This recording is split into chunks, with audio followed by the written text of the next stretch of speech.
अस्सलामुअलैकुम। आज के इस वीडियो में हम प्रेपोजिशंस के हवाले से बात करेंगे कि प्रेपोजिशंस होते क्या हैं। प्रेपोजिशन उन अल्फाज को कहते हैं जो किसी भी जानदार या बेजान के असल मरकज़ या वो मकाम जहाँ वो मौजूद हैं वहाँ रोशनी डालता है। प्रेपोजिशंस दरअसल उनको कहते हैं, उन अल्फाजों को कहते हैं जो नाउन के रिलेशन के हवाले से बताते हैं कि नाउन का एग्जैक्ट लोकेशन क्या है। ठीक है, इसमें हम चार प्रेपोजिशंस के हवाले से बात करेंगे। इन के उर्दू के मायने होते हैं बीच में, यानी कि दरमियान में। ऑन यानी किसी चीज के ऊपर, सतह के ऊपर, तो ऑन इस्तेमाल होता है। एट पर, अंडर नीचे। तो इनके बुनियादी इस्तेमाल क्या है, इनके हवाले से हम इस वीडियो में डिस्कस करते रहेंगे। अभी हम इनके हवाले से बात कर रहे हैं। In is used for enclose places और विद इन लार्जर एरियाज। यहाँ पे आप देख सकते हैं कि इन का इस्तेमाल किस अंदाज से होता है। इन का इस्तेमाल अगर आप देखें तो चारों तरफ से, और जो है ना किसी जगह में कोई घेराव होता है, जैसे बिल्डिंग के अंदर हम होते हैं, ऑफिस के अंदर होते हैं, कमरे के अंदर होते हैं, जो मखसूस जगह है जो अहाते में बंद है, तो उसके अंदर अगर मौजूद है तो वहाँ पे इन का इस्तेमाल होता है। जैसा कि in a room, in a shop, in a car, in the water. ठीक है, तो यानी उसके अंदर हम मौजूद है, चारों तरफ से हम जो है वो, चारों तरफ से वो बंद है और उसके अंदर हम मौजूद हैं। इस तरीके से इनका दूसरा इस्तेमाल इस बुनियाद पे होता है कि वो बंद तो नहीं होता चारों तरफ से, यानी कि ऊपर से वो खुला होता है, लेकिन हम फिर भी उसके उस दायरे के अंदर होते हैं, उस बाउंड्री के अंदर होते हैं। जैसा कि in a town, in a park, in France, in Pakistan, in Germany, जो भी है आपने ये कह दिया कि आप वहाँ मौजूद हैं। खुला होता है, खुली फिजा में होता है, लेकिन आप उस जगह में मौजूद हैं। इनका मतलब भी होता है एंटर होना, तो आप वहाँ पे मौजूद हैं खुले फिजा में, तो वहाँ पे इनका इस्तेमाल होता है। और अगर आप किसी बंद जगह में मौजूद हैं, काश जैसे मैंने कहा मैं किचन में हूँ, I am in the kitchen, I am in the bathroom, I am in the dining room, तो मखसूस जो जगह है उसके लिए इनका इस्तेमाल होता है।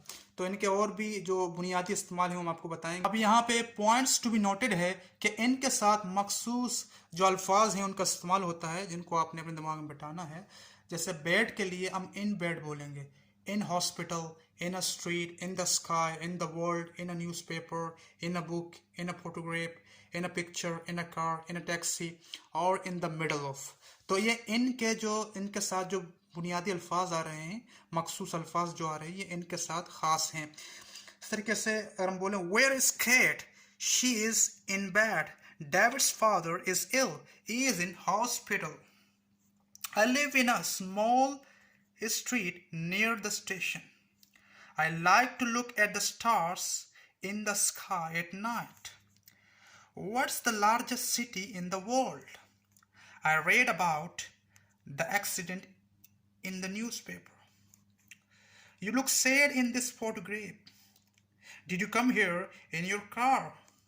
There's a big tree in the middle of the garden. अब आपने समझ लिया कि ये इनके साथ ये अल्फाज खास हैं जो कि आपने इनको बिटाना है अपने दिमाग में। ठीक है, हम एट के हवाले से बात करेंगे। At is use to indicate a specific location and also it can refer to being present और नियर बाय। एट के जो मायने होते हैं कि करीब में अगर कोई मौजूद होता है किसी भी एग्जैक्ट लोकेशन के, मखसूस जगह के, तो वहाँ पे वो एट लगाता है। जैसा कि बस स्टॉप है, बस स्टॉप पे कोई अगर खड़ा हुआ है तो वो मखसूस जगह है जहाँ पे वो क्या बोलेगा, एट द बस स्टॉप।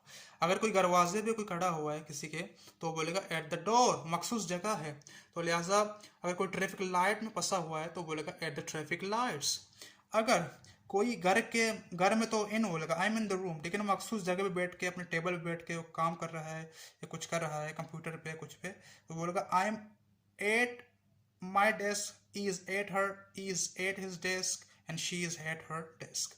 तो ये इस तरीके से इस्तेमाल होता है। और अगर हम बोले right your name at the top of the page, यानी पेज के ऊपर अपना नाम लिखो, यानी सबसे ऊपर तो एट द टॉप ऑफ बोलेंगे, सबसे नीचे at the bottom of, sign at the bottom of the page.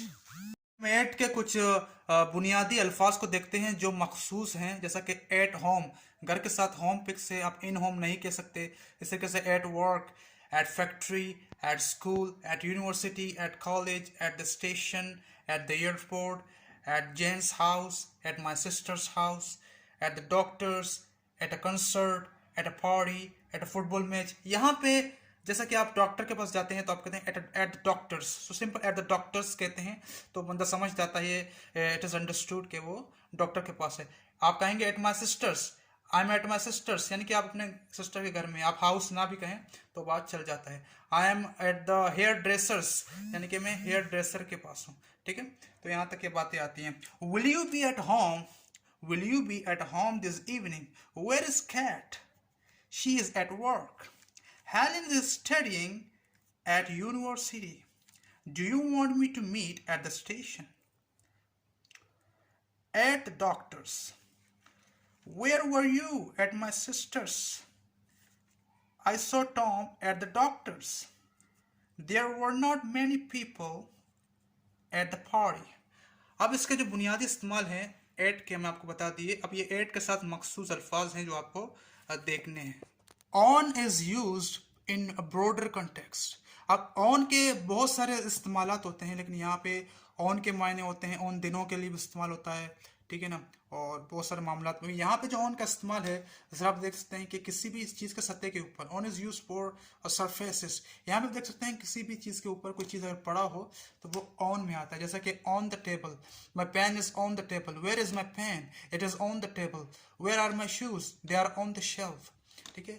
My biscuit is on a plate, ठीक है। ये ऑन द फ्लोर, आप किसी फ्लोर में कहते हैं, आप फर्स्ट फ्लोर में रहते हैं, आप कहते हैं I am on the first floor. आप दूसरे मंजिल में रहते हैं, आप कहते हैं I am on the second floor, I am on the third floor, ठीक है।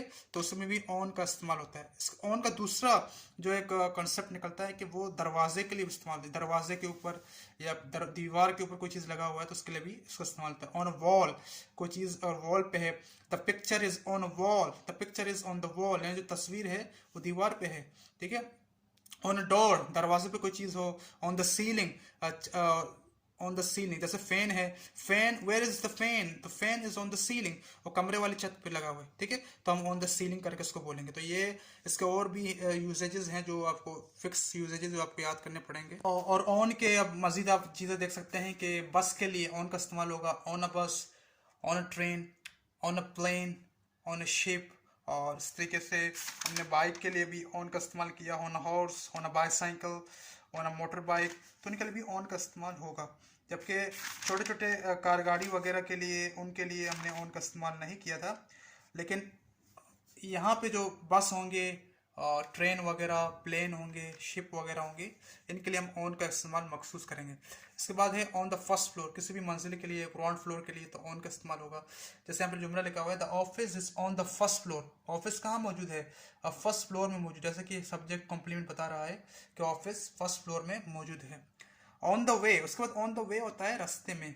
जुमला लिखा हुआ है I met Ann on the way to work, यानी कि मैंने घर आते हुए या काम पे जाते हुए में एन से मिला, काम जाते हुए में या फिर घर आते हुए में किससे मिला, एन से मिला। तो यहाँ पे ऑन द वे का, ऑन के तमाम चीज़ें जो बुनियादी इस्तेमाल है ये आपको बता दिए गए। पे अंडर का जो इस्तेमाल आपको बताया जा रहा है कि बीनीथ, यानी कि नीचे की जानिब। जैसे कि एग्जांपल आपके पास दिया गया कि टेबल के बिल्कुल नीचे, यानी बिल्कुल के ऊपर से भी कवर, नीचे जो है वो केट है, under the table, the cat is under the table, the rats are under the bed. इस तरीके से जो चीज़ अंडर होती है, इसका और एग्जांपल भी हो सकता है। जैसे किसी ने कोट, टी शर्ट पहनी हुई है, कोट के नीचे वो बोलेगा I am wearing a T shirt under my coat, under my jacket. तो इस तरीके से भी अंडर का इस्तेमाल होता है। यहाँ पे इन का जो इस्तेमाल है फॉर मंथ्स, जैसा कि इन जनवरी, इन मार्च, इन अप्रैल। और ऑन का इस्तेमाल दिनों के लिए होता है, जैसा कि on Tuesday, on Tuesdays, on weekends, weekends कहते हैं सैटरडे और संडे वाले दिनों को, ठीक है। इस तरीके से अगर आप दिन और तारीख को एक साथ मिला दें तो आप कहेंगे ऑन 25 दिसंबर। और ऑन जो तारीख के साथ भी इस्तेमाल होता है, ऑन 25 दिसंबर, ठीक है। इस तरीके से इस्तेमाल ये होता है। और एट इस्तेमाल होता है वक्त के साथ, जैसे कि एट 7 PM, एट 4 AM, ठीक है। तो ये छोटा सा एक इस्तेमाल था इन, ऑन, एट का। पे आपको कुछ फिल इन द ब्लैंक्स दिए गए हैं। Fill in the blanks with correct prepositions. My house is dash the end of the street, dash the end of the street, at the end of the street. उसके बाद है the rabbits are in the world. उसके बाद है my birthday is on 25 December, ठीक है। तारीख और माह एक साथ ऑन के साथ आता है। उसके बाद the rats are under the bed, his wedding is in January, the office is on the first floor. I hope you got the things. Thank you so much.